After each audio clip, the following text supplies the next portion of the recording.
कसं आहे, महाराष्ट्रामध्ये अनपेक्षितपणे मिळालेलं हे यश आहे। एखाद्याला अचानक सगळं काही मिळतं, अपेक्षा नसताना, अंदाज नसताना, त्यावेळेस सत्ता ही अमर्याद होते आणि ती डोक्यात जाते। असाच काही प्रकार आता मला होताना दिसतो आहे। जनतेचा आशीर्वादाने सरकार आलं का नाही हा प्रश्न महाराष्ट्रातील जनता विचारते आहे। हे सरकारच मुळात ईव्हीएमच्या आशीर्वादाने आल्याचा आरोप हा महाराष्ट्रातील सर्वसामान्य माणसाच्या मुखातून बाहेर पडताना आम्हाला दिसतो आहे। म्हणूनच हे मी म्हणालो की अनपेक्षित मिळालेला हा जो काही जनाधार आहे तो सत्तेमध्ये बसणाऱ्या तिघांनाही पचायला जरा उशीर होईल, वेळ लागेल आणि पचवून घेण्यासाठी सुद्धा हिश्श्यावरून भांडणं सुरू आहेत आणि सगळा महाराष्ट्र या सगळ्याकडे बघतो आहे। कोण नंबर 2 कोण नंबर 3 हे एकदा मुख्यमंत्र्यांनी ठरवून टाकावं। कारण आम्ही ज्यावेळेस उपमुख्यमंत्री म्हणतो त्यावेळेस दोघे उभे होतात। त्यामुळं नागपूरवाला आपला ठाणेवाला नंबर 1-2 की पुणेवाला नंबर 3 असं एक मला वाटतं की उपमुख्यमंत्र्यांच्या छातीला एक बॅच लावणं आवश्यक आहे। हे नंबर 2 उपमुख्यमंत्री, तर आम्ही म्हणू मग नंबर 2च्या उपमुख्यमंत्र्यांना आम्हाला प्रश्न विचारायचा आहे।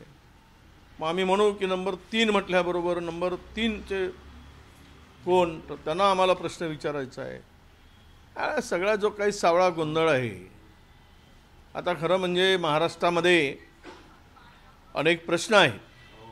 मंत्रिमंडळ गठन करून झपाट्यानं काम करण्याची अपेक्षा सरकारकडून आहे, एवढं बहुमत मिळालेलं आहे। परंतु अजूनही सरकारची मानसिकता आलेलं यश पचनी पडत नाही असंच दिसतंय आणि त्यातून हे काही जे वाद उभे झाल्याचे लक्षात येत आहे। ईव्हीएम ची रॅली आहे, ईव्हीएम विरोधात पूर्वसंध्येला कसं बघता तुम्ही विरोधकांकडनं? अधिवेशनाच्या पूर्वसंध्येलाच होणार नाही, असं आहे की लोकांचा विश्वासच मुळात आता ईव्हीएमवर राहिलेला नाही। मी काल पण म्हणालो की जगातील सर्व देशांनी ईव्हीएम नाकारला आहे आणि भारतच काय लागून गेला। एवढं तंत्रज्ञान इतकं ॲडव्हान्स झालं आहे, टेक्नॉलॉजी इतकी पुढे गेली आहे। टेक्नॉलॉजीमध्ये आपल्यापेक्षा 100 वर्षांनी 50 वर्षांनी पुढे असलेले देश हे बॅलेट पेपरने निवडणुका घेतात, कारण निवडणुका हा विश्वास आहे। मतदानाचा अधिकार हा सर्वोच्च अधिकार आहे। मतदान देणं हे केवळ एखाद्याला निवडून आणण्यापुरतं नाही, तर या देशाचा आणि स्वतःच्या भविष्याची चिंता ज्या व्यक्तीला असते तो मतदान करतो। देश आणि व्यक्ती, आणि अशा वेळेस तिथे जर गडबड होत असेल, देश कोणाच्या हातात द्यावा? म्हणून संविधानातल्या स्पष्ट तरतुदी आहेत की निवडणुका अत्यंत पारदर्शी झाल्या पाहिजेत, पण त्या होताना दिसत नाही। निवडणूक आयोगांची अलीकडे बदललेली जी भूमिका आहे, सर्वोच्च न्यायालयांचे काही प्रकरणामध्ये जे काही आदेश आले, जे काही म्हणणं आलं, सर्वोच्च न्यायालयाच्या न्यायाधीशांनी याचिका फेटाळताना जी टिप्पणी केली त्याला पॉलिटिकल, राजकीय स्वरूप आल्यासारखं वाटायला लागलं आहे। म्हणजे देशामध्ये लोकशाही आहे का, अशा प्रकारचा प्रश्न निर्माण झालेला आहे। आणि त्यामुळं विरोधक संपवून एककल्ली कारभार करायचं जर होत असेल तर देश कुठे जाईल, देशाची काय स्थिती होईल, देशातला माणसाचं स्वातंत्र्य टिकेल का, हे सगळ्या गोष्टी आहेत. म्हणून मला स्पष्टपणे या ठिकाणी सांगितलं पाहिजे की EVM वरचा विश्वास हा जनतेचा राहिलेला नाही. त्यामुळे एकदा जगाने जे स्वीकारलं ते भारताने स्वीकारावं आणि बॅलेट पेपरवर निवडणुका घ्याव्या, ही आमची मागणी मुख्यत्वे करून त्या रॅलीमध्ये असणार आहे. कुठेतरी मंत्रिमंडळ विस्तारावरून कुठेतरी शिंदेंना असं बाजूला केलं जात आहे असं दिसून येत आहे का? काहीतरी मंत्रिपद काही खात्यांसाठी त्यांची रस्सिके सुरू आहे ते त्यांना मिळत नाहीये, कुठेतरी साईड बाय होत आहे आणि दादा पुढे जातात. नाही, आता मला यावर अधिक भाष्य करता येणार नाही, मी अधिक बोलणं उचित होणार नाही. जे जे होते ते पहा. अशीच स्थिती अजितदादा असू देत की एकनाथजी असू देत, जे जे मिळेल ते घ्या, जे जे देतील ते घ्या, नाहीतर तुम्ही घरी आराम करा. एवढंच आत्ता यांच्यामध्ये राहिले आहे. बार्गेनिंग अजिबात राहिलेली नाही, बार्गेनिंग करू शकत नाही. ती स्थिती आत्ताच्या भाजप सरकारने आणलेली आहे.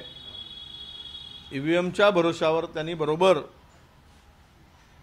समीकरण जुळवून ठेवलेलं आहे. त्यामुळे यांना कुठलाही दुसरा पर्याय नाही, बाहेर पडू शकत नाही. यांची स्थिती धरलं तर चावतो, सोडलं तर पडते, अशी परिस्थिती आहे. पडताही येईना आणि धरताही येईना, या स्थितीमध्ये या दोन पक्षाची स्थिती आहे. हिवाळी अधिवेशनात कुठले मुद्दे जे आहेत ते उपस्थित केले जाणार नाही, आता हा प्रश्न तर उपस्थित करता येत नाही, कारण त्याला ती मुदत लागते. लक्षवेधीचा एक संधी आहे. बाकी बिलावरच चर्चा आहे. काही प्रस्ताव येतील. आम्ही महाविकास आघाडी मिळून जो प्रस्ताव, विरोधकांचा प्रस्ताव असतो, तो प्रस्ताव आम्ही एकत्ररित्या देऊ. महाराष्ट्रातील काही ज्वलंत प्रश्न उपस्थित करण्यासाठी, चर्चा घडवून आणण्यासाठी. बिलावर सुद्धा अनेक बिलं, मला वाटतं की माझ्या माहितीप्रमाणे 10-12 बिलं या अधिवेशनात येत आहेत. तर आवश्यक असलेल्या बिलावरच चर्चा अधिकार व्हावी, विस्तृत व्हावी, अशी आमची मागणी असणार आहे. घाईघाईने बिलं मंजूर करू नयेत, बिना चर्चेने बिलं मंजूर करू नयेत, यासाठी आमचा आग्रह असेल. आणि लक्षवेधीच्या माध्यमातून जे आता 4 दिवस आहे, पहिल्या दिवशी तर आपला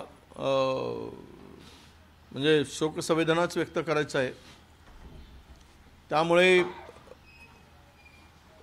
उरलेल्या 4 दिवसात महाराष्ट्रातील शेतकरी आहे, कायदा सुव्यवस्थेचा प्रश्न आहे, शेतीमालाला अद्यापही भाव मिळत नाही, कापूस शेतकऱ्याकडे पडलेला आहे, सोयाबीनची स्थिती आहे, धानाचे केंद्र पुरेसे सुरू झाले नाहीत, अशा अनेक गोष्टी आहेत. पुन्हा या सगळ्या गोष्टीची चर्चा करून आम्ही मांडू. 4 दिवसामध्ये काय मांडता येईल ते तेवढा प्रयत्न करू.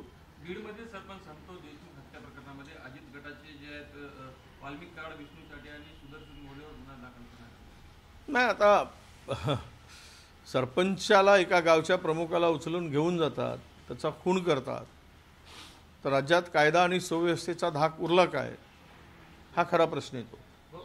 आज सरपंचाची झाली, उद्या आमदाराची हत्या होईल, परवा मंत्र्याची हत्या होईल, उचलून घेऊन जातील आणि हत्या करतील. त्यामुळं कायद्याचा बडगा आणि कायद्याच्या धाक हा कुठेतरी कमी पडतो आहे.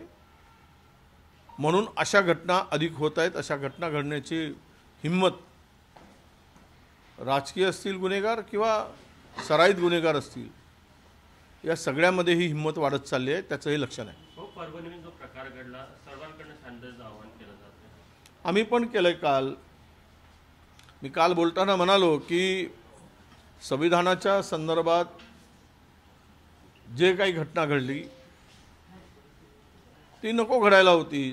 ज्यावेळेस हा प्रकार घडला त्यावेळेस सरकारने लक्ष घातलं असतं तर हा प्रसंग टाळता आला असता. या प्रसंगाला सामोरं जायची आवश्यकता पडली नसती. परंतु सरकारने त्या प्रकरणाकडे गांभीर्यानं घेतलं नाही. म्हणूनच परभणीमध्ये जे वातावरण तयार झालं किंवा दंगली सदृश्य परिस्थिती निर्माण झाली त्याला सरकार जबाबदार आहे. मी अजूनही मी कालही आवाहन केलं आहे, संविधानप्रेमी जनतेला माझा नम्रपणे आव्हान आहे की आपण संयम आणि शांतता ठेवावी. या प्रकरणात सरकारने त्वरित जे दोषी सापडतील त्यामध्ये पुढेही, आत्ताही नाही आणि पुढेही जो कोणी संविधानाचा अपमान करेल तो देशाचा अपमान करतोय अशा लोकांवर देशद्रोहाचे गुन्हे दाखल करावेत अशी मागणी आम्ही करू.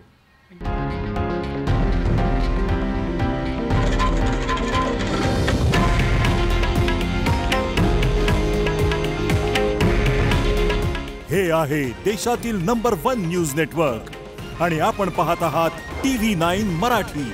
काळजी तुमची, हित महाराष्ट्राचं.